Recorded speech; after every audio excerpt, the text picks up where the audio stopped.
Hello world, I'm here today. I feel I have to say something about this sort of thing. Living close to wind farms can lead to a greater risk of heart disease, panic attacks and migraines. The farms can cause Wind Turbine Syndrome, the symptoms of which also include tinnitus, vertigo, sleep deprivation.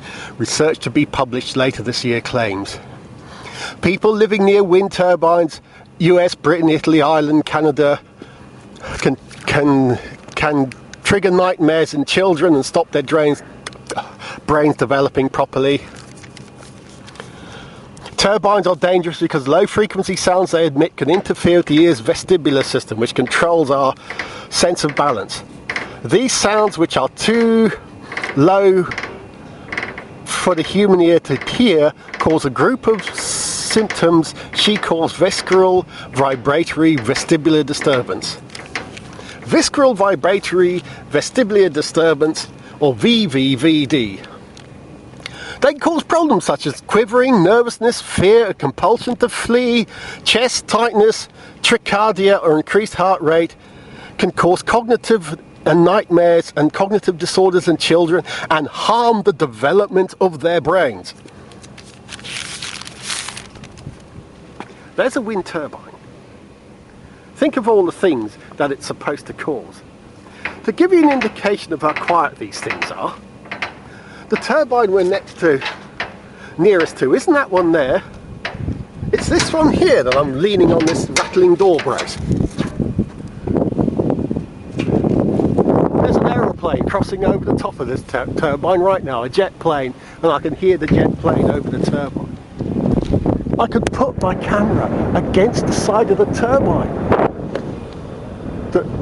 before it picks up any significant noise.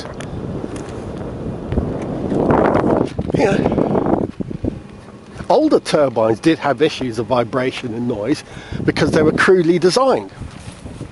But these noise things are vanishingly quiet.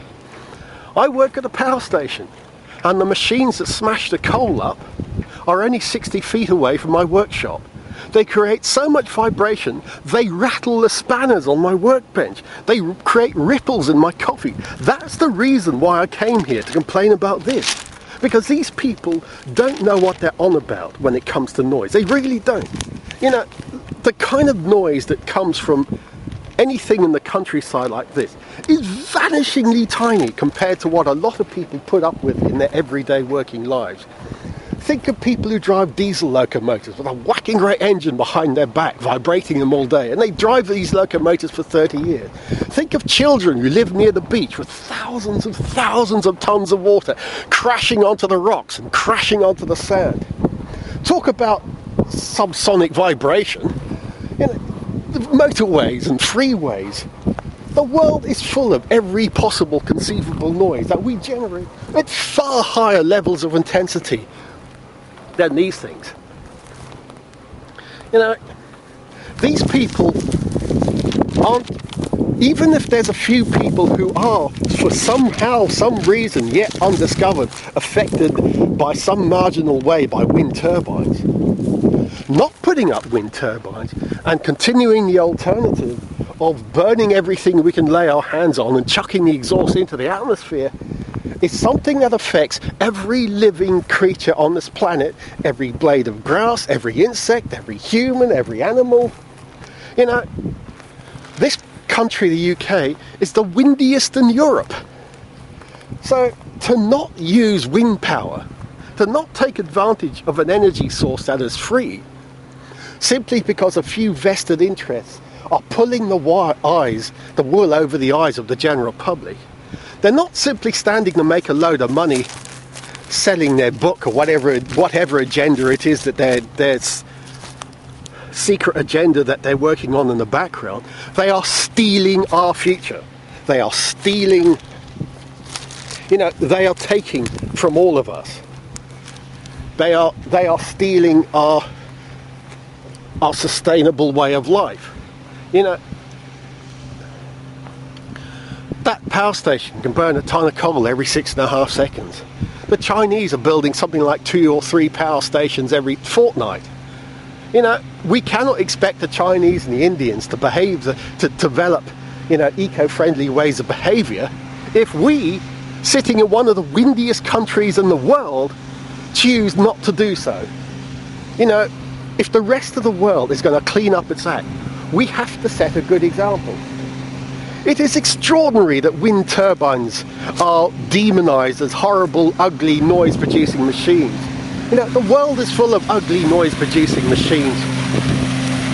So it's extraordinary that wind turbines get so much bad press when, you know, people face in their everyday lives the sort of noise that makes wind turbines disappear into insignificance.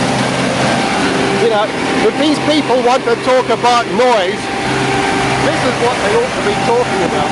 This is noise. What I have to do here is try not to get run over.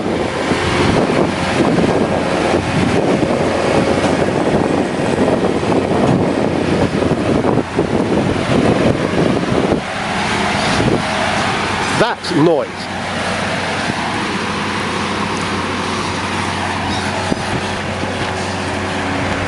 That's a pretty magnificent piece of machinery.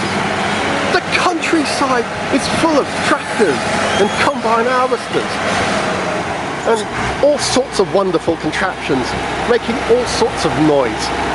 You know, combine harvesters and tractors have been shattering the peace of the countryside for decades without known ill effects on any great scale. So why are these people getting into the newspapers peddling the idea that wind turbines can somehow damage health? It's not right. It isn't right. The consequences of putting up a wind turbine involve, for most people, are quite, actually in many places people consider them quite pleasant looking additions to the landscape. The consequence of not setting a good example to the world on how to live sustainably include mass resource depletion, economic breakdown caused by resource depletion, i.e. not having enough stuff to go round, chronic sea level rise, catastrophic climate change. You know, there's no point talking about renewable energy and then saying we support renewable energy but we don't like wind turbines. To be bluntly honest, the one form of renewable energy which has currently been successful are wind turbines. Nuclear power has so many manifest and unresolved problems that, you know, we would be better spending the money on nuclear fusion, not fission. That's where the future must be. Perhaps fusion, perhaps cheap solar power and cheap energy storage. Wind turbines are essentially temporary structures. They have to be maintained and looked after or they fall apart. So they have to be taken down. So they are temporary structures. They're not here forever. When we solve the energy crisis, when we find a way of generating energy that is eco-friendly and doesn't threaten the planet and doesn't require burning up stuff that we're actually running out of, then we can take these things down, and the same people who complained bitterly of their construction will be the same people who out waving placards wanting to preserve them. Oh, they're part of our heritage, they're part of our country. And they are! You know,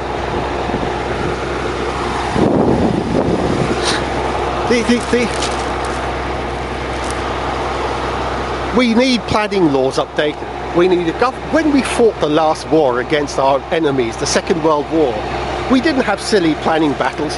We put up the barrage balloons, the radar stations, the airfields. All this equipment went into the countryside in order to fight the enemy. This very field was host to an airfield that developed night flying skills for the war. You know, but the airfield's all gone, the airport's gone, the planes have all gone because they've served their purpose and the countryside went back to being the countryside. We now have a new enemy that is far more dangerous than the Second World War, and that's climate change. And we're not going to win it by having silly arguments over planning.